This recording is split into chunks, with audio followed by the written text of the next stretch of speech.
ময়মনসিং এলাকায় বহু এলাকায় যখন আমরা বয়ানে যাই, গেলে পরে কয় হুজুর এই যে মাদ্রাসার উদ্যোগে আজকে মাহফিলে আসলেন, এই মাদ্রাসা যিনি প্রতিষ্ঠা করেছেন ইনি কে জানেননি? আমি বলি বলেন কি? কয় হুজুর আপনাদের সিলেটের নুরুদ্দিন ঘরপুরি রহমতুল্লাহি আলাইহি। কোথায় সিলেটের ঘরপুর, কোথায় ময়মনসিং? অসংখ্য গণিত ময়মনসিং এলাকায় ঘরপুরি রহমতুল্লাহি আলাইহির হাতে গড়া মাদ্রাসা, হাতে গড়া মাদ্রাসা। কই হুজুর রাতের বেলা হুজুরে ওয়াজ করেছেন, রাতের বেলা তিনি থাকছেন, ফজরের নামাজ তিনি পড়াইছেন, এরপরে এলাকার মানুষকে নিয়ে তিনি বসছেন, বসে তিনি বয়ান কইরা বলছেন জমি দিবা কেডা? একজনে জমি দিয়া দিছে। এরপরে বলছেন ঘর করে দিবা কারা কারা? 10 জনে মিলে ঘর করে দিয়া দিছে। কি পরিমাণ, কি পরিমাণ! অসংখ্য গণিত মাদ্রাসা। সুনামগঞ্জের বাটি এলাকায় গেলে পরে যেখানে যাইতে আমাদের বড় কষ্ট হয়, আমরা যাইতে অনেক সময় কষ্ট পাই। ওই দিন আমি গেলাম রমজানের আগে, বলল আমারে শাল্লা, কিন্তু দেখি এটা শাল্লা না, নেত্রকোনা পার করে আমার আরো দূরে লয়ে গেছে। খালাঞ্জোরা না কি পার হইয়া আরো দূরে নিছে, ওইটা বলে শাল্লা। শাল্লা উপজেলা পড়ছে, কিন্তু নেত্রকোনা ফালাই গেছি। আমি বললাম আমারে কই নিয়ে আইছেন? তখনই ওরা মুচকি হাসিছে, হুজুর আপনারা যদি না আসেন তাইলে আমরা কই যাই? হুজুর কষ্ট নিয়েন না, ভালো করে যদি ঠিকানাটা কই আইতেন না। এরপরে কি কইছে শুনবেন নি? এরপরে কই এই যে মাদ্রাসা, এই মাদ্রাসা ও শায়েখে কাতিয়ার হাতে গড়া। এই কথা শোনার পর সাথে সাথে আমার শিরা ঠান্ডা হয়ে গেল। আমি বললাম কয় হুজুর একবার দুইবার নয়, বহুবার হুজুর এই মাদ্রাসায় আইছেন। তখন মনরে বুঝাইলাম বৎসরে একবার আমরা আইতে আমাদের কষ্ট হয়, কিন্তু আল্লাহর এত বড় ওলি, এত বড় কুতুব বৎসরে কতবার এই মাদ্রাসায় আইছেন। সাথে সাথে মনরে বুঝাইলাম, আর কোনো কষ্ট পাইলাম না, মনের ভিতরে আর কোনো কষ্ট রইল না। মনরে সান্ত্বনা দিলাম, মন শান্ত হয়ে গেল। এজন্য বলি আমাদের তো অন্তর চোখ খোলা নাই, কিন্তু যাদের অন্তর চোখ আছে ওরা জানে মাদ্রাসা কত বড় জিনিস। ওয়ানুনাজ্জিলু মিনাল কুরআন মা হুয়া শিফাউন ওয়া রাহমা ওয়া রাহমাতুল লিল মুমিনিন। এজন্যই আমার ভাইরা বন্ধুরা, আপনাদের এলাকায় আপনারা যে মাদ্রাসা দিয়েছেন, এখন যদি চান গজব থেকে এলাকাকে বাঁচায় রাখবেন, এই যে গাছ থেকে ফুল হয়, ফল হয়, জমিন থেকে ফসল হয়, মুষলধারে সময় মতো বৃষ্টি হয়, এখনো সূর্য পূর্ব দিগন্তে উঠে, এখনো সূর্য পশ্চিম দিকে অস্ত যায়। আল্লাহ পাক বলেন এত যত নিয়ামত আর রহমত তোমরা দেখো রে বান্দা, এই সব কিছু আমি আল্লাহ জমিনে এখনো জারি রাখছি মাদ্রাসার উসিলা। এখনো জমিনের ভিতরে কিছু মানুষ আমি আল্লাহর কালামকে শিখে, আমি আল্লাহর কালামকে পড়ে, আমি আল্লাহর কালাম পড়ায়, এখনো জমিনের ভিতরে কিছু মানুষ মাদ্রাসার জন্য জমি দান করে, এখনো জমিনের ভিতরে কিছু মানুষ মাদ্রাসার ঘর তৈরি করে দেওয়ার জন্য দাঁড়ায় যায়। আল্লাহ বলেন ওই মানুষগুলা জমিনে আছে বিদায় এখনো সূর্য পূর্ব দিকে উঠে। এই মানুষগুলি জমিনে আছে বিদায় এখনো গাছ থেকে ফুল হয়, এখনো গাছ থেকে ফল হয়, জমিন থেকে ফসল হয়। এত কিছু নিয়ামত, এত কিছু রহমত, সব কিছু এই মানুষগুলার উসিলায় আমি আল্লাহ জারি রাখছি।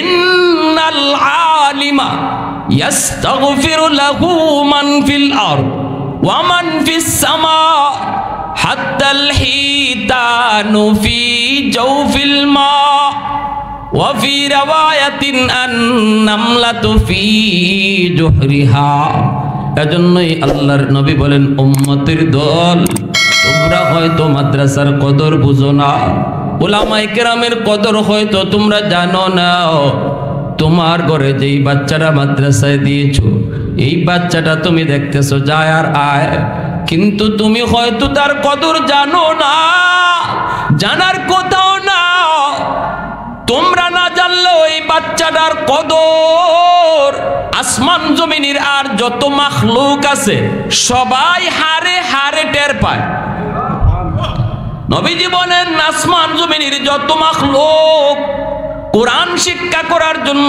যে বাচ্চাটা ঘর থেকে বের হলো এই বাচ্চাটারে গাছে চিনে মাছে চিনে আল্লাহু আকবার জোরে বলেন এই বাচ্চাটারে মানুষ ছাড়া সমস্ত মাখলুক তারে চিনে কারণ এই যে মাখলুকাত গুলি নবী বলেন গর্তের পিপিলিকা পানির নিচের মাছ এরাও দোয়া করে আল্লাহ বাচ্চাটা বের হয়েছে আল্লাহ এই বাচ্চার সিনার ভিতরে তুমি তোমার কালাম ঢুকায় দাও আল্লাহ এই বাচ্চার মতো আরো 10টা বাচ্চা মাদ্রাসায় তুমি কবুল করে নাও আযমাল খালকি ওয়া আশরাফাল খালকি ওয়া আহসানাল খালক وأجمل الخلق وأنور الخلق وأكمل الخلق من الحسن والصدارة والولاية والحكاية والهداية والأمانة والإمامة هو عدوة نزمة قدوة رتبة أسوة حسنة سعيد إلى سدرة المنتهى في ليلة المعراج في ليلة المعراج كشف الدجى ثم دنا ثم دنا ثم دنا فتدلى فكان قاب قوسين أو أدنى صلى الله عليه وعلى آله وأصحابه وبارك وسلم وبارك وسلم تسليما كثيرا كثيرا أما بعد فأعوذ بالله من الشيطان الرجيم بسم الله الرحمن الرحيم وننزل من القرآن ما هو شفاء ورحمة للمؤمنين وقال رسول الله صلى الله عليه وسلم إن العالم يستغفر له من في الأرض ومن في السماء حتى الحيتان في جوف الماء وفي رواية النملة في جحرها أو كما قال النبي عليه الصلاة والسلام সবাই দরুদ শরীফ পড়ি আল্লাহুম্মা সাল্লি আলা মুহাম্মাদিন ওয়া আলা আলি মুহাম্মাদ কামা সাল্লাইতা আলা ইব্রাহিম ওয়া আলা আলি ইব্রাহিম ইন্নাকা হামিদুম মাজিদ اللهم بارك বারিক আলা মুহাম্মাদিন ওয়া আলা আলি মুহাম্মাদ কামা বারাকতা আলা ইব্রাহিম ওয়া আলা আলি ইব্রাহিম ইন্নাকা হামিদুম মাজিদ। ऐ हबीबे किबरिया तुम पर सलाम, ऐ हमारे दिल रुबा तुम पर सलाम, ऐ हबीबे किबरिया तुम पर सलाम, ऐ हमारे दिल रुबा तुम पर सलाम। दिल सदा कहता रहा तुम पर सलाम, ऐ इमामुल अंबिया तुम पर सलाम। मस्जिदे अक़सा में जुमला अंबिया, मस्जिदे अक़सा में जुमला अंबिया मुक़्तदी थे और भी है तुम मुक़्तदा, मुक़्तदी थे और भी है तुम मुक़्तदा, ऐ इमामुल अंबिया तुम पर सलाम। दिल सदा कहता रहा तुम पर सलाम। मोहब्बतेर साथे जबान खुले अल्प समय जिकिर करी, राजी आছি সবাই ইনশাআল্লাহ। লা ইলাহা ইল্লাল্লাহ, লা ইলাহা ইল্লাল্লাহ, লা ইলাহা ইল্লাল্লাহ, লা ইলাহা ইল্লাল্লাহ, লা ইলাহা ইল্লাল্লাহ,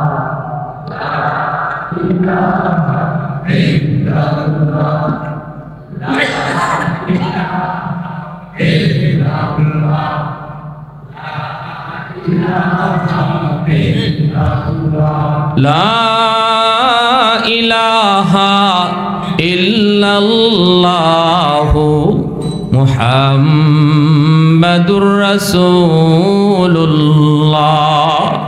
জোরে সুরে বলি সাল্লাল্লাহু আলাইহি ওয়াসাল্লাম।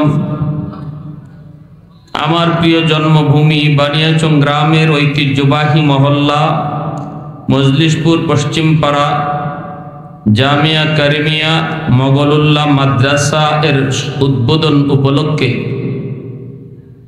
আজকে 16 এপ্রিল 2024 পবিত্র ঈদুল ফিতরের কয়দিন পর, কয়েকদিন 4-5 দিন পর আল্লাহ পাক এত সুন্দর একটি মহতি জলসায় আজকের সভাপতিত্ব করবেন হযরত মাওলানা আনোয়ারুল হক মজলিশপুর, সহ সভাপতি ডাক্তার মোহাম্মদ উমেদ আলী।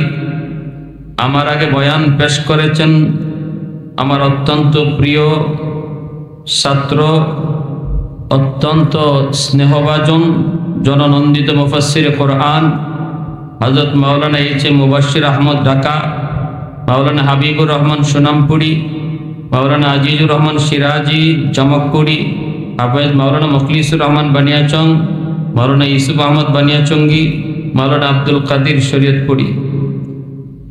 উপস্থিত জাতির বিবেক ওলামায়ে কেরাম, অত্র এলাকার মুরব্বিয়ানে এজাম, কলিজার টুকরা যুবক, পর্দার আড়ালে পর্দানিশীন মা ও বোনেরা, আল্লাহ পাকের দরবারে হাজারো কোটি শুকর যে মালিক আমাকে আপনাকে এই মুহূর্তে দুনিয়ার সমস্ত ব্যস্ততা থেকে মুক্ত করে একটি জান্নাতি পরিবেশে জান্নাতি সামিয়ানার নিচে আসার বসার কিছু দিনই কথা শোনার তৌফিক দিয়েছেন। এজন্য শুকরিয়াতান বলি আলহামদুলিল্লাহ।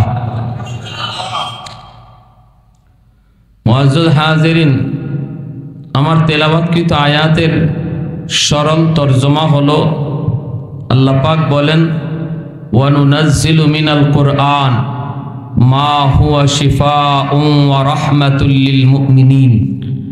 নিশ্চয়ই আমি আল্লাহ কোরআন নাজিল করেছি তোমাদের জন্য শিফা বানায়া, আরোগ্য, এবং গোটা মুমিন জাতির জন্য কোরআনকে আমি আল্লাহ রহমত বানায়া নাজিল করেছি। তাহলে কোরআন হলো আমার আপনার জন্য আল্লাহর পক্ষ থেকে রহমত। কোরআনের প্রতিষ্ঠান মাদ্রাসা যেখানে হয়, এই মাদ্রাসা হলো এলাকার জন্য আল্লাহর পক্ষ থেকে রহমত। যেই সমাজে আলেম হয়, হাফেজ হয়, ওই সমাজের জন্য আলেম হাফেজ হলো আল্লাহর পক্ষ থেকে রহমত। যেখানে রহমত থাকে সেখানে গজব আসে না। গজব আর রহমত একত্রিত হয় না, হয় রহমত থাকবে নয় গজব থাকবে। রহমত থাকলে গজব আসে না, আর যেখানে রহমত থাকে না সেখানে গজব আসে। তো আল্লাহ পাক বলেন, যারা কোরআনকে মহব্বত করবে, কোরআনের প্রতিষ্ঠান মাদ্রাসাকে ভালোবাসবে, কোরআনের ধারক বাহক উলামায়ে কেরাম হাফেজ কোরআনদেরকে দিল থেকে ভালোবাসবে, মহব্বত করবে, আল্লাহ ওই এলাকাকে তার রহমতের চাদর দিয়া ঢেকে রাখবে। সুবহানাল্লাহ। তাহলে এই যে মাদ্রাসা হইতেছে আপনাদের সমাজে, যিনি দিচ্ছেন জায়গা, ওনার নাম কি? মগলুল্লাহ, ওনার নামেই না?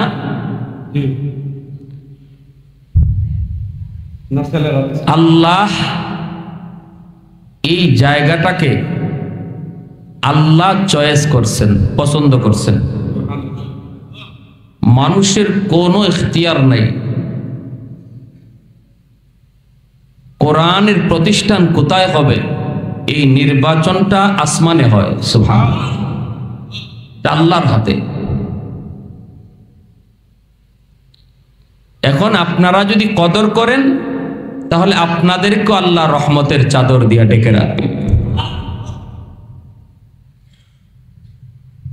এজন্যই যেখানে মাদ্রাসা থাকে, আল্লাহ মাদ্রাসার উসিলায়, এই কোরআনের প্রতিষ্ঠানের উসিলায়, কারণ মাদ্রাসায় কোনো মানুষের কালাম পড়ানো হয় না, কোনো নেতা নেত্রীর কথা শেখানো হয় না। মাদ্রাসায় যা পড়ানো হয়, শেখানো হয়, বোঝানো হয়, সব কিছু হলো আল্লাহর বাণী, তার রসুলের বাণী। ঠিক না?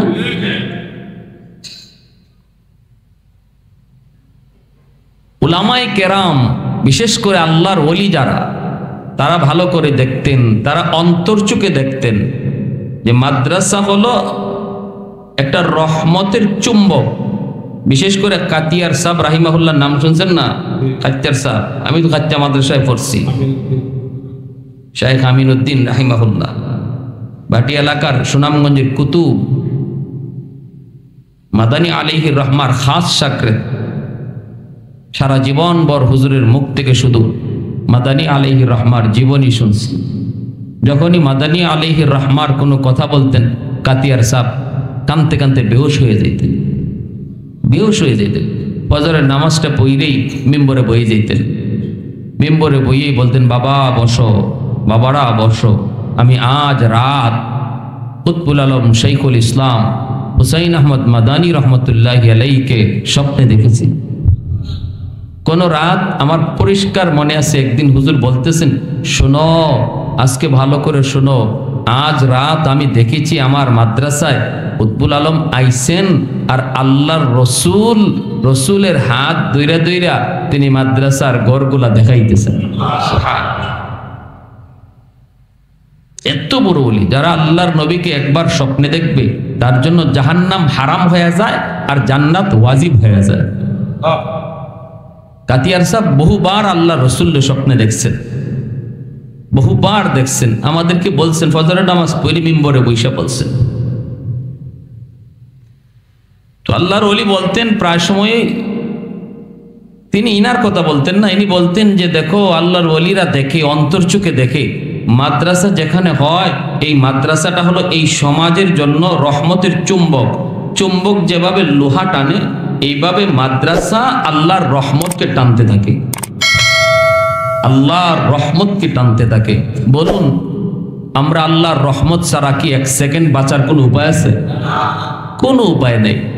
অতএব রহমত, আল্লাহর রহমত নিয়েই আমরা বেঁচে আছি। এই রহমতটা আল্লাহর ওলিরা বলেন যে তারা অন্তর চোখে দেখতেন আল্লাহর যে কথা, কোরআনে আল্লাহ যে বলছেন মাদ্রাসা হলো রহমত, তারা নিজের চোখে দেখতেন রহমতকে কিভাবে টাইনে আনতেছে। ওয়ানুনাজ্জিলু মিনাল কুরআন মা হুয়া শিফাউন ওয়া রাহমা ওয়া রাহমাতুল লিল মুমিনিন।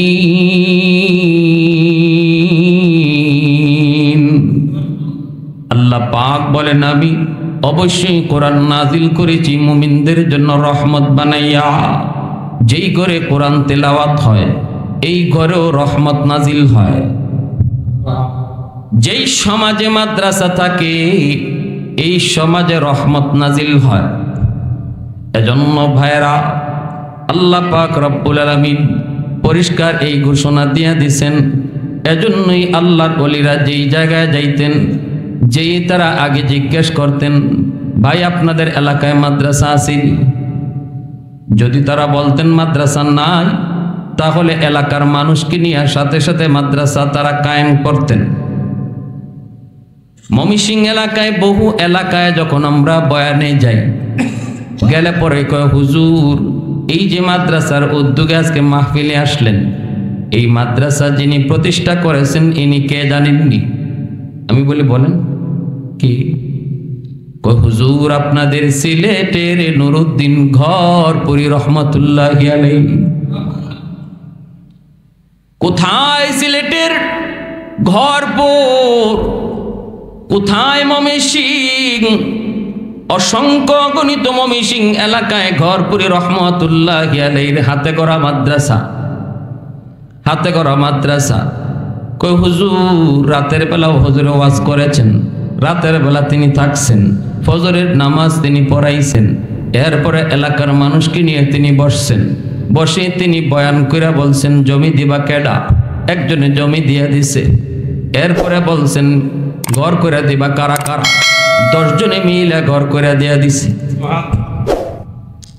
কি পরিমাণ, কি পরিমাণ!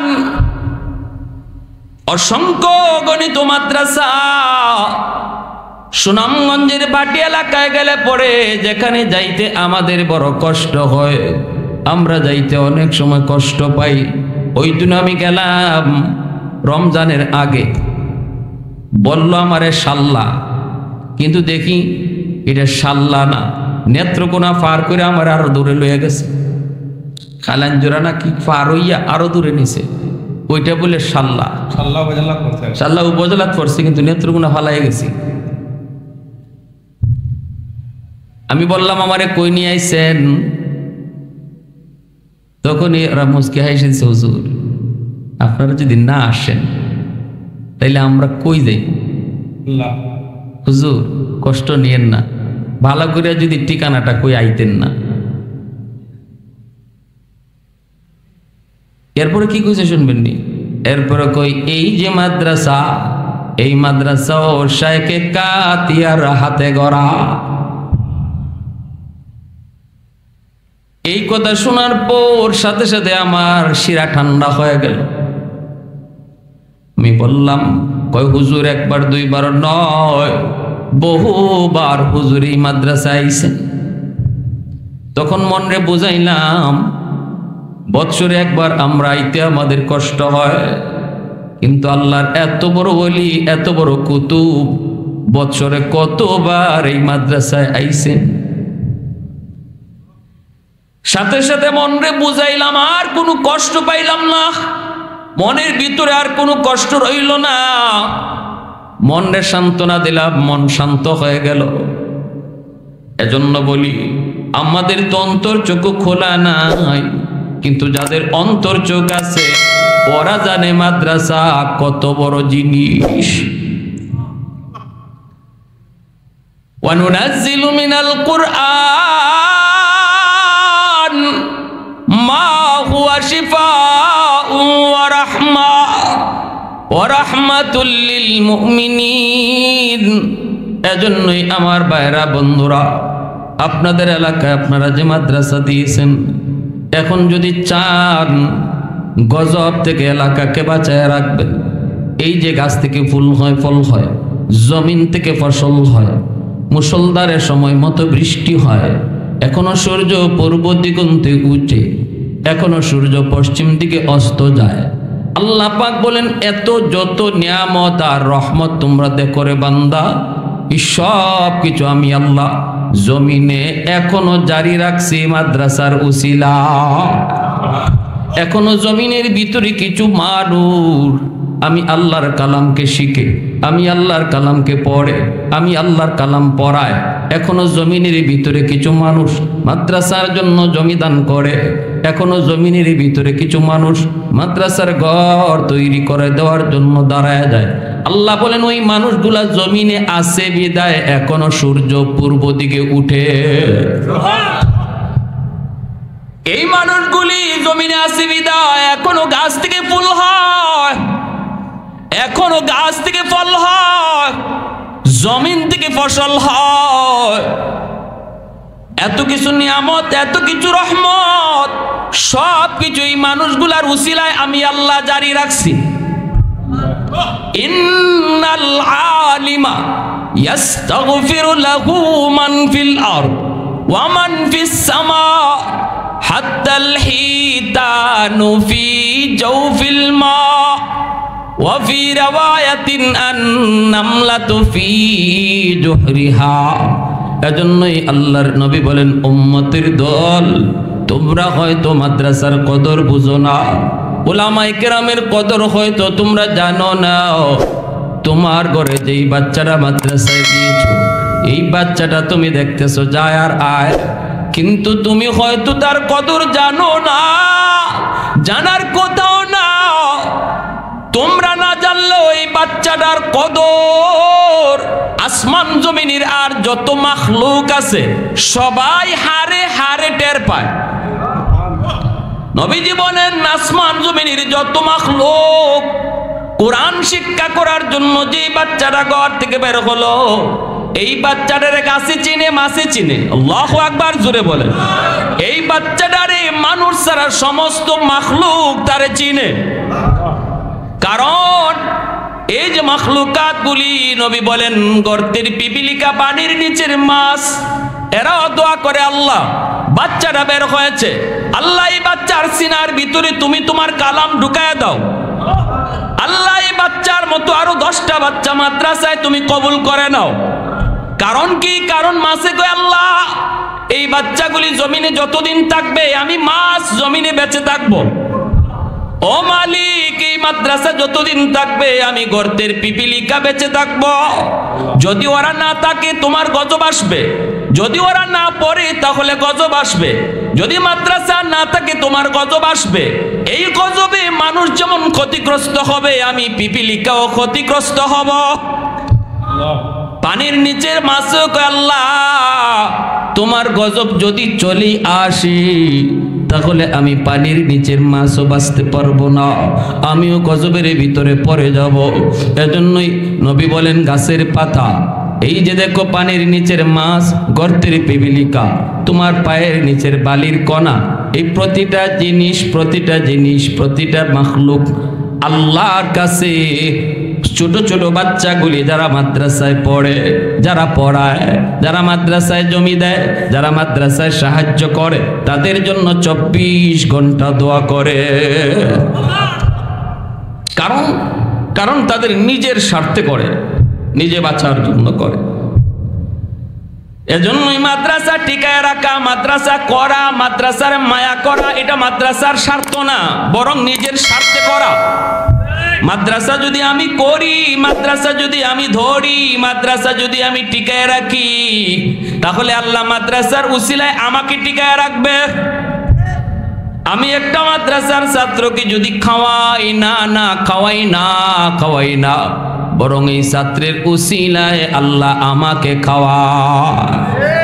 আমার ঘর থেকে ছোট বাচ্চারা যখন মাদ্রাসার উদ্দেশ্যে রওনা দেয়, আমার নাতিটা মাদ্রাসার দিকে রওনা দিল, আমার বাচ্চাটা মাদ্রাসার দিকে রওনা দিল, মনে রাখবেন আমার আল্লাহ এবং নবীর হাদিস কয় এই বাচ্চাটার উসিলায় আল্লাহ ঘরের সবাইরে পালে, আল্লাহ সবকে খাওয়ায়, সবকে পালে।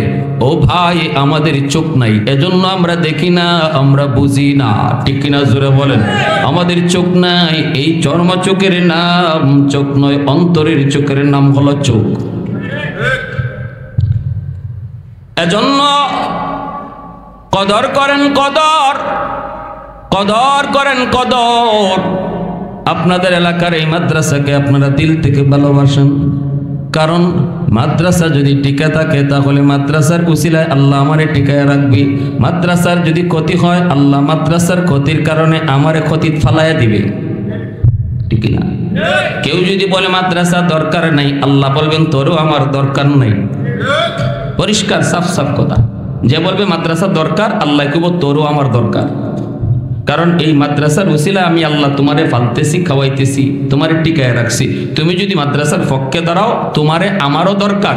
আর যদি তুমি বলো মাদ্রাসার দরকার নাই, আল্লাহ বলবেন তোমারও আমার দরকার নাই। আমরা বহুত নজির এমন দেখেছি, বাংলাদেশের বড় বড় চেয়ারে বৈশা যারা মাদ্রাসার বিরুদ্ধে কথা বলছিল, যারা বলছিল মাদ্রাসার কোনো দরকার নাই, এদেরকে দিয়ে কি হয়? একজনকে আল্লাহ জাগাতে রাখে নাই, একজনও জাগাতে নেই। টাকলা মুরাদ কইছিল না, অতি সিদ্দিকী কইছিল না মাদ্রাসার বিরুদ্ধে? টাকলা মুরাদ কইছিল জাগাত আছে? হ্যাঁ, কেউ ভালো পাইছে? তার নিজের লোকরাই তো তারে উষ্টা মাইরা সরাই দিছে। মানুষে তো ভালো পাইছে না, ওই এখন দেখা যায় মানুষ না, শুধু মানুষ তো তারা ভালো পায় নাই, এটা বড় কথা না। ঘরের মধ্যে বইয়া রয়েছে, কেউ নাই, উপরে চলে ফ্যান, এই সিলিং ফ্যানও তারে ভালো পায় না, এটাও পড়ছে তার টাকলা মাথার উপরে, এই টাক্কু মাথার উপরে ফ্যান পড়ছে। তখন হ্যাঁ নিজেই কইছে কি তারে আমারে কেউ ভালো পায় না, তুইও দি ভালো পাইলে না, তুইও কি আর পড়বার জায়গা পাইলে না? নিয়ে একবার হ্যাঁ মাথাটার মাঝে পড়ছে ফ্যানটা সিরিয়া। কারণ হইছে কি জানেন, আমরা দেখতেছি ফ্যানে কিছু বুঝে না, কিন্তু আল্লাহর কোরআন বলে জড় পদার্থ, গাছপালা, তরুলতা, যার জান নাই, এরাও সবকিছু বুঝে এবং প্রত্যেকে আল্লাহর তসবিহ পড়ে। ফ্যান দেখতেছি ঘুরে, কিন্তু এই ফ্যানেও আল্লাহর ভাষায় তসবিহ পড়ে। ফ্যানেও জানে যে তুই তো মাদ্রাসার বিরুদ্ধে কথা কস, কোরআনের বিরুদ্ধে কথা কস। যেই মাদ্রাসা আর কোরআনের উসিলায় আল্লাহ তোর মতো মন্ত্রীরে খাওয়াইতেছে, পালতেছে, টিকায় রাখছে, তাহলে তোরে আমিও বালা পাই না, পড়তাম চাইছিলাম অন্য ভাই ফরমু তোর মাথার উপরে।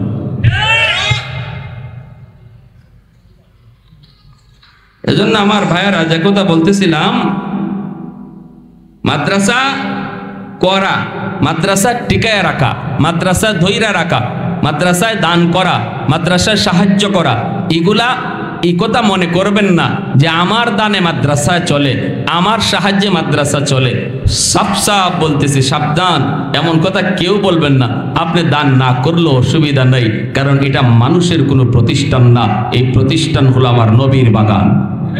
এর সম্পূর্ণ জিম্মাদার কে? আল্লাহ। আমার দানে, আমার সাহায্যে মাদ্রাসা চলে, বিষয় এমন না। কথা বলবেন একটু ঘুরায়া, মাদ্রাসার কুসিলায় আল্লাহ আমারে চালাইতেছে, কোরআনের খাতিরে আল্লাহ আমারে ফালতেছে। এই জমিনে কোরআনের আওয়াজ যদি বন্ধ হয়ে যায়, একটা সেকেন্ড আল্লাহ জমিন রাখবে না।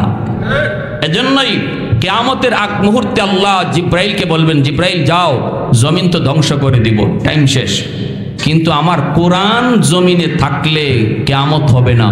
তুমি যাও জমিনে যা কোরআনের হরফগুলা উঠে নিয়ে আসো। জিব্রাইল আমিন জমিনে আসবেন, জমিন থেকে প্রতিটা কোরআনের হরফকে উঠায় নেওয়ার জন্য। বাংলাদেশের মানুষ কোরআন খুলবে, দেখবে পাতা আছে, হরফ নাই। ভারতের মুসলমান কোরআন খুলবে, দেখবে পাতা আছে, হরফ নাই।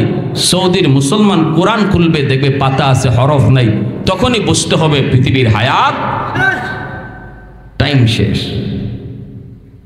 কোরআন উঠায়া না নেওয়া পর্যন্ত আল্লাহ কিয়ামত ঘটাবে না। তাহলে আমরা কতটুকু মূল্যায়ন করলাম, কতটুকু মূল্যায়ন করলাম? আমার ঘরে কতটুকু কোরআন তেলাওয়াত হয়? এই যে রমজান মাস গেল, আলহামদুলিল্লাহ কোরআন তেলাওয়াত কম বেশি সবাই করছি, কিন্তু রমজানও বিদায় নেয় আর আমাদের কোরআনও বিদায় নেয়। রমজানও গেছে, কোরআন শরীফও তাকের উপরে উঠছে, আর কোরআনের সাথে সাক্ষাৎ নেই। দিন যায়, সপ্তাহ যায়, মাস যায়, বছর যায়। যে কোরআনের উসিলায় আল্লাহ আমারে খাওয়াইতেছে ফালতেছে, এই কোরআন আমার ঘরে অবহেলিত। টেলিভিশন টাইম টু টাইম আমার ঘরে টিকি চলতেছে, কখন কোন নাটক কোন টাইমে দেখতে হয়, টাইম রুটিন একদম অ্যাকুরেট, কিন্তু কোরআন তেলাওয়াতের কোনো রুটিন নেই, ঠিক না? সপ্তাহে একবার নাই, মাসে একবার নাই। শবে কদর, শবে বরাত, রমজান আসলে পরে কোরআনের সাথে আমাদের সাক্ষাৎ। যে কোরআনের উসিলা আল্লাহ আমাকে পালে, এই কোরআন আমার ঘরে অবহেলিত। অনেকের ঘরে দেখবেন কোরআন শরীফ তাকের উপরে কাবারটা পর্যন্ত নাই, ধুলাবালি দিয়ে পড়তেছে। অনেক মা বোনেরাও খেয়াল করে না, খেয়াল করে না। আল্লাহর কালাম অভিশাপ দেয়, অভিশাপ দেয়, কষ্ট পায়, কষ্ট পায়। আমার ঘরে টেলিভিশনের কাবার আছে, আল্লাহর কালাম কোরআনের কাবার নাই, ধুলাবালি পড়তেছে। সাবধান, এই ভুলটা কেউ করবেন না। যদি মনে করেন আপনার ঘরে আল্লাহর কালাম আছে কিন্তু অবহেলিত, সাবধান, কালকেই যে বাজার থেকে ভালো কাপড় আর বিরুদ্ধে হাসরের মাঠে আল্লাহর সামনে কাট করায় না দান করায়, ঠিক না? আমার একদিন মুসল্লি কয়, হুজুর একই ঘরে কোরআন শরীফ আর টেলিভিশন থাকতে পারবো নি? দেখছেন কি জাত প্রশ্নটা করছে? এক ঘর কোরআন শরীফ আর টেলিভিশন। আমি কইলাম আচ্ছা আপনি কোন চান? আমার ফতোয়া লাগতো না, আপনি কোন এটা হয়নি? কয় না হুজুর আমার মনে তো এটা হয় না। আমি কইতে তো আপনার মনই ফতোয়া ভালো দিছে, এটাই ফতোয়া, কেমনে সম্ভব? কত হুজুর এক কাম করি, টেলিভিশন গড়ই রাখি, ফুলাফানে দেখতো, আর কোরআন শরীফে বারান্দা তো রাখি। নাউজুবিল্লাহ জুরে কম। যেই ঘরে এই ধরনের চিন্তা চেতনা, এই ঘরে রহমত আসবে কি কইরা? আমাদের ঘরে রহমত আসে না কেন? একসময় হুজুররা পানি ভরা দিলে ডাইরেক্ট অ্যাকশন হইতো, ফু দিলে সরাসরি কাম হইতো। এখন হুজুররা ফু দিলে কাম হয় না, পানি ভরা দিলে কাম হয় না, সব দোষ হুজুররা। হুজুরার কোনো দোষই না। আগের হুজুররা যে কোরআন পড়ে ফু দিত, এখনের হুজুররা এই কোরআন পড়েই ফু দেয়। গন্ডগোল আমার গরম। আগের মানুষের ঘরে কোরআন তেলাওয়াত হইতো, এজন্য রহমতের দরজা খোলা থাকতো। হুজুর ফু দিলে, পানি পড়া দিলে এই কোরআন রহমতের দরজা খোলা পাইয়া ঘরের ভিতরে ঢুকতো। আল্লাহর কালাম রহমতের দরজা ছাড়া গজবের দরজা দিয়ে ঢুকে না। যায় আপনার ঘরে ঢুকতো, গিয়া দেখে রহমতের দরজা বন্ধ, টেলিভিশন চলে ডেইলি, এজন্য গজবের দরজা খোলা, কোরআন আর ঢুকে না।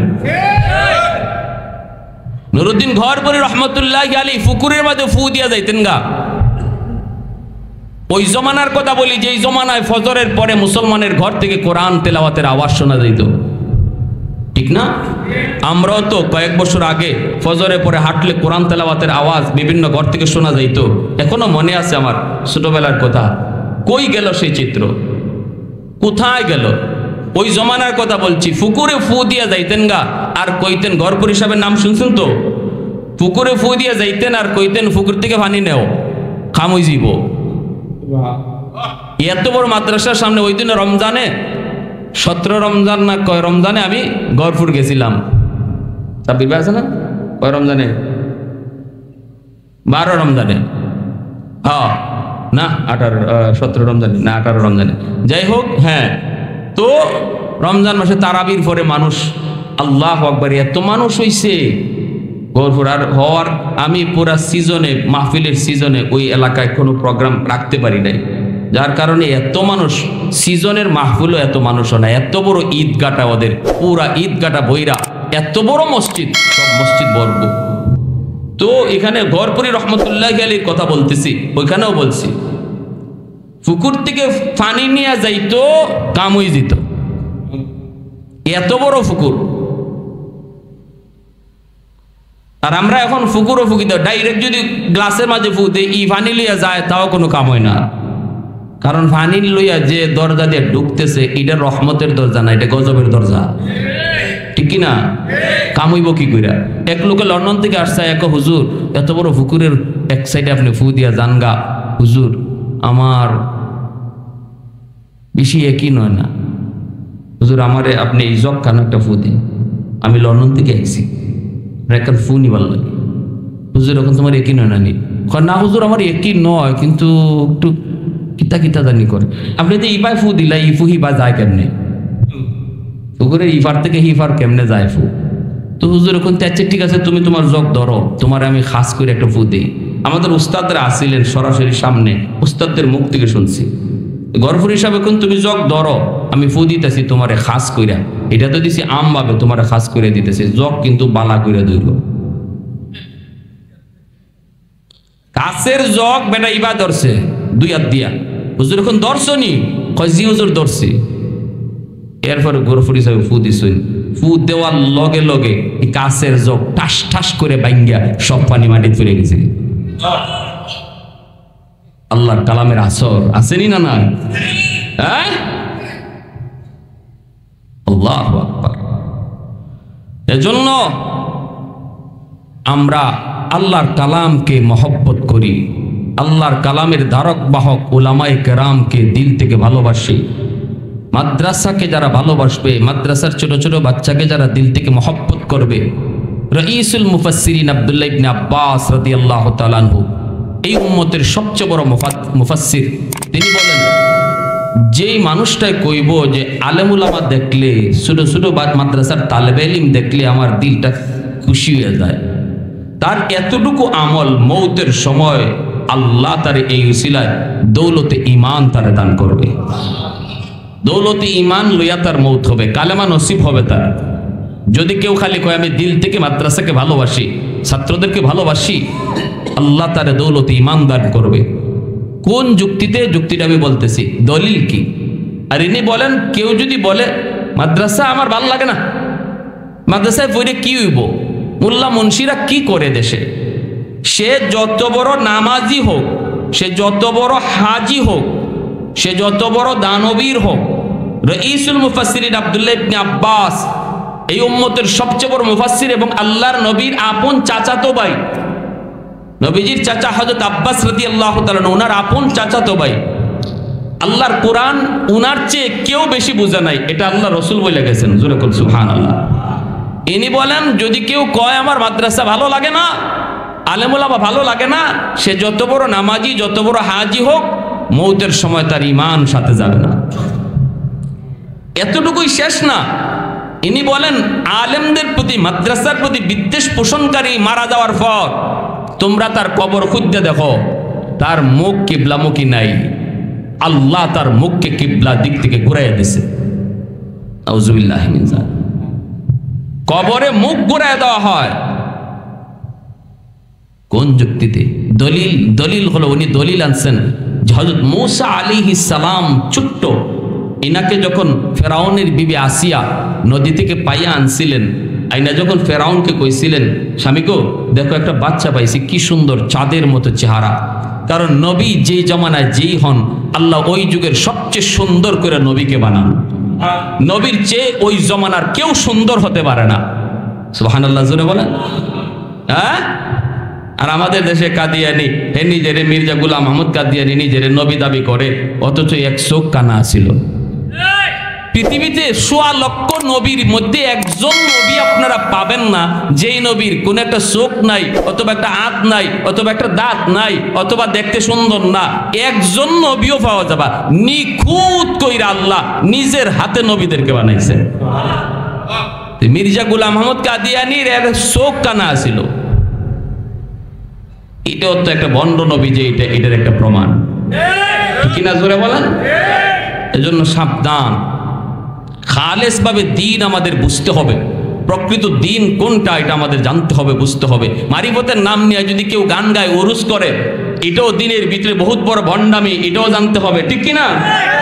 আল্লাহ রসুলের নাম নিয়ে যদি কেউ গান গায়, সাথে সাথে বেঈমান হয়ে যায়।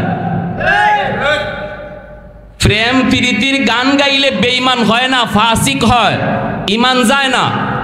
কিন্তু আল্লাহর কোরআন লইয়া, আল্লাহ এবং তার রসুলের নাম লইয়া কেউ গান গাইলো, ডুল বাজাইলো, তখন ঈমান যায়। কারণ কি? কারণ হইল আল্লাহর কোরআনের সাথে সে মস্কারি শুরু করছে, আল্লাহ রসুলের সাথে সে মস্কারি শুরু করছে। আপনাদের মজলিশপুরের একজন পঞ্চায়েতের সভাপতি সাহেব যদি বলে, সাবধান যুবকরা, রাত্রে যে গানের আয়োজন করছো এটা ওইতে দিব না, এই গান হবে না, সভাপতি সাহেব কথা কইল, ভালো কথা, কিন্তু যুবকরা তারা সব একজুট হইছে, কই না গান আমরা গাওয়াইমই, আর সভাপতিরে এই গানেরও সভাপতি বানাইম। রাতের বেলা ওনার বাড়িতে গেছে, গিয়ে পিস্তল ধরছে, দইরা কয় তুমি বাধা দিছিলায়, আজকের গানের অনুষ্ঠানের সভাপতিও তুমি, আই নেতারের সভাপতি বানাইয়া গান চালাইছে। বলেন সভাপতির ইজ্জত আর রইছে না ফুরা গেছে? আপনি যেই কোরআন গানকে হারাম বলে, যে আল্লাহ গানকে হারাম বলছেন, ওই আল্লাহর নাম লইয়াই গান বাজাইলেন। যে কোরআন ডুল বাজনাকে হারাম করছে, এই কোরআন লইয়া আপনি ডুল বাজাইলেন, তাহলে কোরআনের ইজ্জত আর রাখছেন আপনি? জোরে বলেন, কিচ্ছু নাই। কারি আমিনউদ্দিনের গান শুইনেন না, আল্লাহর দোহাই। অনেকে অনেক মজা পান, উরুসও গেলে, গান বাজনাত গেলে খুব ভালো কথাই তো কয়, এত সুন্দর কথা তো হুজুররাও কয় না, এত সুন্দর কথা তো কেউ হুজুররাও কয় না। কিন্তু আপনি বুঝতেছেন না যে এই ভালো কথায় আপনি মজা লইতেছেন, এর দ্বারা যে আপনার ঈমান যাইতেছে, ঈমান যে যাইতেছে। এজন্য দিন, খালেস দিনটা আগে বুঝতে হবে, খালেস দিনটা আগে বুঝতে হবে। এজন্য মুসা আলাইহিস সালামকে যখন আসিয়া নিয়ে আইছেন, আয়া বলতেছেন দেখো কত সুন্দর চেহারা, আমার বড় মায়া লাগছে। আল্লাহ এইভাবে কোরআনে বলছেন, আসিয়া আমার নবী মুসারে দেখে কইছিল আমার বড় মায়া লাগতেছে। আল্লাহ এই কথাটারে এত পছন্দ করছেন, তুমি আমার একজন নবীর চেহারা দেখে কইছো তোমার মায়া লাগতেছে, যাও এই উসিলা আমি আল্লাহ তোমার দৌলতে ঈমান দান করলাম। আর ফেরাউনে কইছিল আমার কিতা কিতা জানি লাগে, আমার কিতা কিতা জানি করে, যে এক বাচ্চার নাকি আমার রাজত্ব লইয়া যাইব, এটা কোন বাচ্চা? আমি ৭০,০০০ ফুলাফান মারলাম, এর পরেও জ্যোতিষীরা কয় এই ফুলা এখনো জীবিত, এখনো জীবিত, এটা কোন ভাই বাচ্চা রয়েছে, কোন ভাই বড় হইতেছে? আমার তো রাত নাই, দিন নাই, ঘুম নাই, খাওয়ার নাই, তুমি আছো তোমার এই ছোট্ট বাচ্চা লইয়া, আমার তো শুধু একই টেনশন, ইডে কুন্ডা, ইডে কুন্ডা, আমার তো মনে হয় ইডই হিডিয়া। সুরের মনে জোরে কন্যা, সুরের মনে হের মনে পুলিশ, পুলিশ ওয়ারেন্টের আসামি ঘুমাই রয়েছে, দেখবেন গাছের পাতা পড়ছে, হে পুলিশ মনে করে দূর মারছে, পুলিশ আইছে, বুট জুতো আওয়াজও না যায়। হের মনে তো এই ফুল, এই চিন্তা। ওই যে কইছিল ভাল লাগে না, আমার জানি কিতা কিতা করে, আল্লাহ কয় তুই আমার নবীরে দেখে কইল তোর ভাল লাগে না, নে মৌত পর্যন্ত তুই বেঈমান হয়েই থাকবে। বেঈমান হয়েই ফেরাউন মরছে, আর আসিয়া বলছিল আমার ভাল লাগছে, এজন্য আল্লাহ দৌলতে ঈমান দিয়ে দিছে। রাইসুল মুফাসসিরিন আব্দুল্লাহ ইবনে আব্বাস এই আয়াতের তাফসীরের ব্যাখ্যায় তিনি লিখছেন, যেই জমানায় নবী থাকবে না কিন্তু নবীর ওয়ারিস উলামায়ে কেরাম থাকবে। যেই উলামায়ে কেরামকে আল্লাহ রসুল ওয়ারিস পেয়ে গেছেন, এই উলামায়ে কেরামকে দেখেও যদি কেউ কয় আলেম উলামা দেখলে আমার বড় ভালো লাগে, আল্লাহ তারে দৌলতে ঈমান দান করবে। আর যদি কেউ কয় মোল্লা মুন্সি ভালো লাগে না, ফেরাউনের মতোই বেঈমান হইয়া কবরে যাবে। কঠিন বিষয় ভাই। নামাজ কালাম পড়তেছি ভালো কথা, কিন্তু দিলে আমার দিলটা বড় খারাপ, সাবধান। আল্লাহ পাক আপনার চেহারা দেখবে না, আপনার দিল দেখবে। ইন্নাল্লাহা লা ইয়ানজুরু ইলা সুওয়ারিকুম ওয়া আমওয়ালিকুম ওয়ালাকিন ইয়ানজুরু ইলা কুলুবিকুম ওয়া আমালিকুম। আল্লাহ কার চেহারা কেমন এটা দেখে না, কার দৌলত, তার মাল কি পরিমাণ এটাও দেখে না। আল্লাহ দেখে কার দিল কি পরিমাণ, দিলের ভিতরে সে কি লইয়া আসতেছে এটা আল্লাহ দেখেন। আর এর উপরে বিবেচনা কইরা আল্লাহ তার মর্যাদা বাড়াইয়া দেন। তাহলে মাদ্রাসাকে মহব্বত করবো তো ইনশাআল্লাহ। কারা কারা করবো ইনশাআল্লাহ? একটু হাত উঠে দেখান। আল্লাহ তুমি কবুল করো, জোরে বলি আমিন। মহব্বতের আলামত, মহব্বতের সবচেয়ে বড় আলামত নিজের সন্তানকে মাদ্রাসায় দেওয়া, নিজের আওলাদকে মাদ্রাসায় দেওয়া। টাকা পয়সা আপনি দিয়েন না, আপনার অর্থ নাই, সম্পদ নাই, দিয়েন না, কিন্তু মহব্বত করেন। এর আলামত হলো আপনি আপনার আওলাদকে মাদ্রাসায় লইয়া আইছেন। সন্তান যদি আপনার হাফেজ হয়, আলেম হয়, জানাজা সেই তো পড়াবে, ঠিক না? ইমাম সাহেবের চোখ দিয়ে পানি আসবে না, কিন্তু আপনার সন্তান যদি জানাজা পড়ায় চোখ দিয়ে পানি আসবে। আল্লাহ বলে, যেই বাবার সামনে বৈশা সন্তান ইয়াসিন পড়ে, আমি আল্লাহ তার মৌতের যন্ত্রণা মাফ করে দিই। যেই সন্তানের কবরের পাশে সূরা ইয়াসিন সন্তান পড়ে, রাসূল বলেন কবরের আযাব আল্লাহ মাফ করে দেয়। এর চেয়ে বড় পাওয়ার আর কি আছে? সন্তান জন্ম দেওয়ার পরে যদি আমার সন্তান আমার জানাজা পড়াইলো, আমার সন্তান আমার কবরের পাশে ইয়াসিন পড়লো, একজন বাবা হিসাবে আমি সার্থক। কিন্তু আমার সন্তান আমার কবরের পাশ দিয়ে গান গায়ে চলে গেল, সেই সন্তান অনেক পয়সার মালিকই হোক না কেন, আমি বাবা ব্যর্থ, আমি বাবা ব্যর্থ।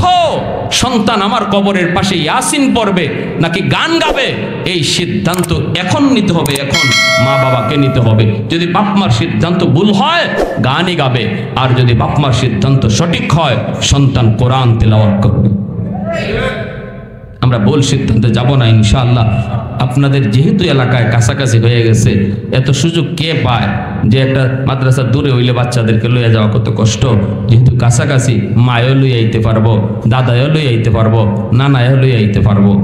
অল্প দিনের ভিতরে আল্লাহ পাক এই প্রতিষ্ঠানকে চমকাইয়া দেবে। আপনাদের দিলের হালত দেখে আলহামদুলিল্লাহ আমারও একটা আশা জাগছে যে মনে হয় আল্লাহ অল্প দিনের মধ্যেই এই প্রতিষ্ঠানকে আল্লাহ কবুল করে নিবে।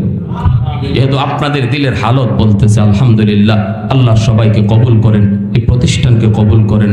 জমিদাতা সহ এই উলামায়ে কেরাম, মাদ্রাসার মুহতামিম সব সহ সবাইকে আল্লাহ কবুল করেন, আল্লাহ মঞ্জুর করেন। ওয়া আখির দাওয়ানা আনিল হামদুলিল্লাহি রাব্বিল আলামিন। আমি আপনাদেরই সন্তান।